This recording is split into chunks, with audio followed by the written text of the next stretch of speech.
Ladies and gentlemen, thank you very much for working with us so far through this morning session, which has been, I think, really interesting. I think what we'd like to do now with this final session, which just has the two speakers, is, if you like, a little bit following on from sort of the presentations, which are sort of country-focused, if you like, and looking at specific initiatives, is ground, if you like, the overall conversation in what this really means for development. I have two speakers from UNDP here who are going to talk about it from two different but interrelated areas. One from the issue of financing and how issues of risk financing, risk transfer, how that fits into an overall bigger picture of financing and what countries are doing with that and the ways in which they're raising money in order to grow and to develop. And then secondly, sort of a take on that which looks at sort of the issue of partnerships and the different ways in which UNDP and countries and also other actors are working together to deliver change and how that fits together. So without more ado, I'm going to ask my colleague Ben to take the floor and to do the first presentation.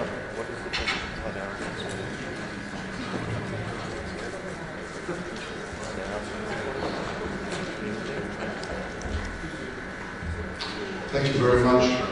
Well, realizing that I'm standing between you and lunch, I'm going to shorten my presentation while hopefully giving you, nonetheless, some food for thought to tide you over. Basically, I would briefly call attention to this slide. We've heard a lot about Sendai, the SDGs, the Addis Ababa Finance for Development Conference, the Paris Climate Change Summit. All these things happened in 2015, and they all reflect an intersection of an approach to development, of which the key financing element is 0.5. ODA, official development assistance, is not enough. What this presentation does is essentially proceeds from this point by looking at, in fact, what the overall finance for development picture is in the middle-income countries of Europe and Central Asia, in which our Bureau of UNDP is working. So Turkey, the Western Balkans, Eastern European countries, Moldova, Ukraine, Belarus, the Caucasus and Central Asia, and then try to present a broader picture of finance for development, looking at both public and private, domestic, and international financing sources. And basically, the way this is traditionally done when finance for development is examined globally is through some kind of chart like this, where essentially there's different kinds of international financial flows coming into developing countries, with the understanding being that the financial flows originate mostly in developed countries, and there's a lot of acronyms and abbreviations, and it's never clear exactly where these data come from and how you would actually break this down for an individual country, especially also in terms of what these flows mean in terms of institutions and people. So what this means in particular is that these sorts of approaches kind of assume away issues about development and finance being more than simply money. Extremely important is the extent to which the financial flows develop the potential for economic growth and economic competitiveness. Now, not all developing countries are net recipients of international capital flows. Anytime a country developing or otherwise posts a current account surplus, it's in fact a net provider of capital flows. And countries like Azerbaijan, Kazakhstan, Turkmenistan, Uzbekistan have traditionally been, at least in a number of years in the recent past, actual international suppliers of capital because they've been running capital current account surpluses. Also importantly, finance to meet the Sustainable Development Goals, to implement the Sendai agenda for disaster reduction, doesn't only come from external sources. It comes to a significant extent from domestic sources, and especially from government budgets. And these flows are not traditionally captured by diagrams like we've seen in the previous page. Financial services are also very important.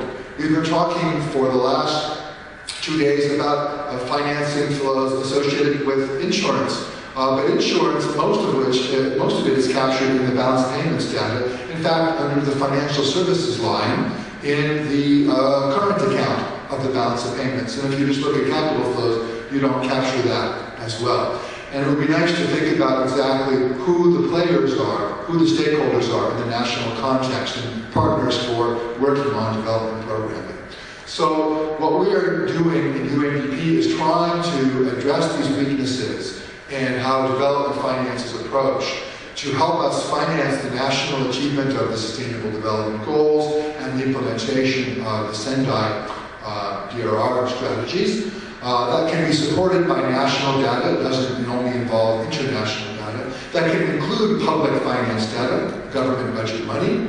That can be understandable to non-specialists, but people who are interested in development more broadly speaking. And that's what this presentation is about. Okay. Now, how do we do this? I won't go into the methodological details because we're short on time. I will just briefly mention that the figures you are about to see are based on national data for the national balance of payment statistics. These give us the international capital flows for foreign direct investment, for bank loans, and for investment in stock and bonds.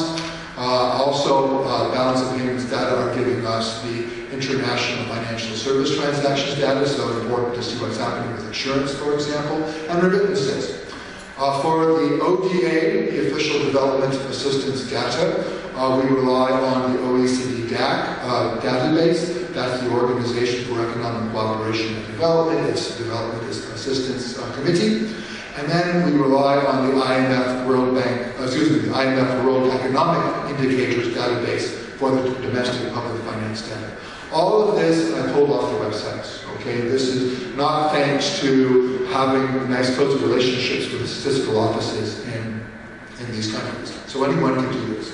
Okay, what you're about to see now for the next slides, and I'll just go very quickly through them, is we add up all of the foreign direct investment flows, FDI, all of the investments in stocks and bonds coming from outside of the country, all of the bank loans made to the country, the financial service flows, the remittances, the ODA, and the state budget, and I'll talk more about the state budget at the end, what that means, and call that potential SDG finance. And for Albania, here is what those shares look like. So if the total sum of all of these financial flows is 100%, on an annual average basis for Albania between 2008 and 2016, more than half of the financial flows actually were the government budget, coming from the government budget, with about 17% being foreign direct investment and 12% being remittances. That's Albania. Say a lot more, but we're short on time. Here's Armenia. Somewhat different division of the pie. Notice the much larger role for remittances and a relatively smaller role for the state budget, but that's still relatively large. A relatively larger role for bank loans. And ODA being rather more important. All right, here's Azerbaijan. Very large role for the state budget, but also bank loans and foreign direct investments being important. Belarus, with such a large state sector, it's not a surprise that public finance is a major source, domestic public finance is a major source of finance development, the big red share of the pie. Georgia, interestingly, also a relatively large share of the pie comes from the state budget, with relatively large shares of remittances and also foreign direct investment. Kazakhstan, a very large share both of foreign direct investment, but especially, again, the state budget. Kosovo, which is not, from our perspective, understood as a country under the UN framework, but rather as an economy or a territory, in keeping with UN Security Council Resolution 1244. I have to say that. Looks somewhat different, with a relatively smaller share of the government budget and a relatively large share of remittances and ODA being relatively important. Kyrgyzstan, somewhat similar picture, very large share of remittances and total development finance, but the state budget also playing an important role with relatively large roles for ODA and foreign direct investment. Here's Macedonia, again dominated by the state budget. Moldova, the state budget and remittances being the two largest sources of development finance. Montenegro, dominated by public finance, the state budget, but relatively important roles for foreign direct investment and remittances. Serbia, critical role for the state budget. Turkey, the state budget dominates things. Interesting story there, but don't really have time to go into it. If there are questions, I'm happy to get into that. And also in Ukraine, the state budget also playing a large role. So, what's the point? We are developing country-tailored stories that show not just 1 year, but for over an extended period of time, what the financial development picture is that brings in domestic public finance, as well as traditional finance for development approaches, and also remittances. Also, keep in mind that you can identify the domestic institutions that are associated with a number of these flows. So, stocks and bonds, that's, of course, the stock exchange in your country, as well as stockbrokers, companies that assess the value of corporations, these types of things. Bank loans, it's obvious who that is, the banks in your countries. Foreign direct investment, also factories, new factories being built, real estate purchases. Okay, and then financial services, that's where the insurance industry is. So the next three slides just show the same information, but not organized by country, but rather by source of finance. So here we see the big red shares of the pie, but now again broken down by country and territory. In this slide, we see the countries in which remittances and territories in which remittances are the most important. And here are those countries in which ODA, official development assistance, and also territories in which ODA really matters. Okay. And then for those countries in which commercial financial flows, the foreign direct investment, the financial services, the bank loans, the stocks and bonds are relatively important. There's a breakdown of their components, and we see this also by country as well.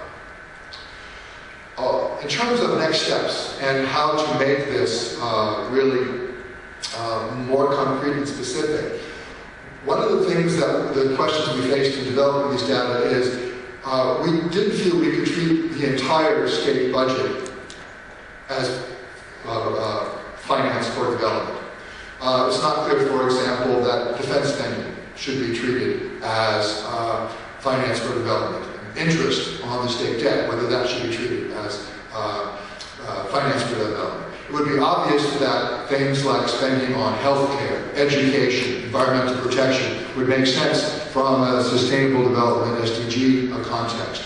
But that's only maybe 10, 15% of GDP. Well, in Albania, consultants working with UNDP and the Ministry of Finance reviewed the 2015-17 budget, and they found that 61% of the budget lines and the spending therein could be linked to individual SDGs. So we just took 60% as the average of the share of the state budgets for all the countries we looked at and said, this is development finance. That's obviously a very rough approximation, but we had to choose some number. But it would be nice to really unpack that and to say if 60% is the right number in Albania, maybe that's not the right number in Serbia, maybe that's not the right number in Tajikistan, maybe that's the right number in Georgia. And then what is the right number? And how would we go about getting that right number in your country? And then maybe we would want to do a similar exercise for the commercial flows. Are all bank loans that come in from abroad really financing development? So these are questions that perhaps should be raised as we move forward in this type of analysis. So in terms of takeaways and the results of this exercise, state budget finance is critical, but we need more sophisticated treatment of the fiscal data if we really want to link these flows to sustainable development, SDGs, and SENDA implementation.